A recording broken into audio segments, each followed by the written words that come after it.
সত্যজিৎ রায়ের হীরক রাজার দেশে সিনেমা থেকে হয়ে গেছে ইতিহাস বা জ্বলন্ত উদাহরণ। বিশ্বের অনেক শাসকের অবিবেচক আচরণ বা স্বেচ্ছাচারিতা দেখলেই আমরা হীরক রাজার দেশে সিনেমার কথা মনে করি। এর গান ও সংলাপ বলতে শুরু করি। এই সিনেমাকে ঘিরে কিংবদন্তি অনেক উপমাও রয়েছে। হাসান শাওনের প্রতিবেদন, কণ্ঠ দিয়েছেন সঞ্জিতা শম্পা। কতই রঙ দেখি দুনিয়ায়, ও ভাই রে ও ভাই, কতই রঙ দেখি। কিংবদন্তি জাপানি চলচ্চিত্রকার আকিরা কুরোসাওয়া বলেছিলেন, পৃথিবীতে জন্ম নিয়ে সত্যজিৎ রায়ের সিনেমা না দেখা অনেকটা চন্দ্র ও সূর্য না দেখার সমতুল্য।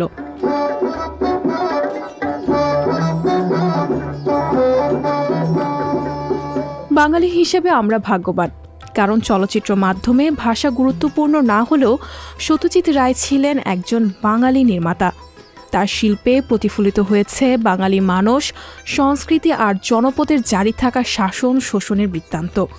এর শ্রেষ্ঠতম নজির হিসেবে শনাক্ত করা যায় সত্যজিৎ নির্মিত সিনেমা হীরক রাজার দেশে। আহা কি আনন্দ আকাশে বাতাসে। 1980 সালের 20 ডিসেম্বর মুক্তি পায় এই সিনেমা হীরক রাজার দেশে, যাতে রূপকধর্মী মিউজিক্যালে উঠে এসেছে হীরক রাজ্য নামের এক জুলুমের জনপদ। চরম কর্তৃত্ববাদী শাসন বা ফ্যাসিবাদ যে নামই এখন একে আখ্যায়িত করা হোক না কেন, হীরক রাজ্য ছিল তেমনই। সংখ্যাগরিষ্ঠ মানুষ যেখানে ন্যায্য অধিকার পায় না, রাজ করে নিংড়ে নেওয়া সম্পদে চলে ভোগবিলাস, অপরদিকে অনাহারে থাকে সম্পদের যোগানদাতারা।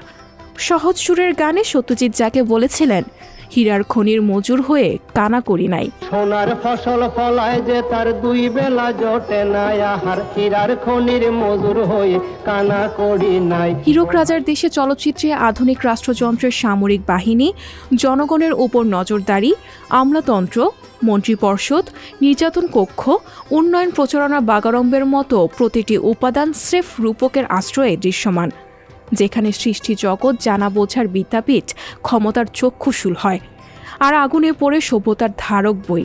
মোরা ভূতের রাজার বরের জোড়ে, ভূতের রাজার বরের জোড়ে, বরের ভূত ছাড়াই। কিন্তু শুধু গরিবের দুর্দশা দেখানোর ইচ্ছায় হীরক রাজার দেশে সিনেমা নির্মাণ করেননি সত্যজিৎ। তিনি দেখিয়েছেন ব্যবস্থা বদলের কায়দাও।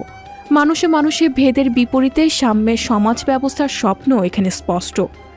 যে কোনো স্বৈরাচারী ও দমনমূলক শাসন ব্যবস্থা প্রতিরোধে সবচেয়ে সাহসী স্লোগানের মতো হয়ে আছে এ সিনেমার সংলাপ। অনাচার করো যদি, রাজা তবে ছাড়ো গদি। যারা তার ধামাধারী তাদেরও বিপদ ভারী। গরিবের শোষণ পাপ, ক্ষমা চেয়ে নাহি মাপ। নাহি কোনো পরিত্রাণ, হীরকের রাজা শয়তান।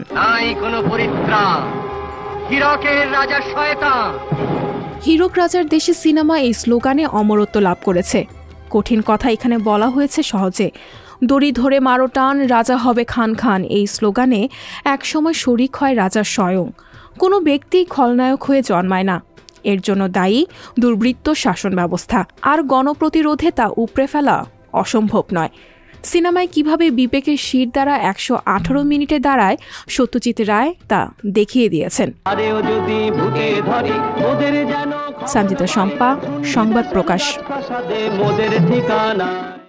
সংবাদ, ফিচার ও অনুষ্ঠানের জন্য ভিজিট করুন সংবাদ প্রকাশের ওয়েবসাইট এবং যুক্ত থাকুন ফেসবুক পেজ ও ইউটিউব চ্যানেলের সঙ্গে।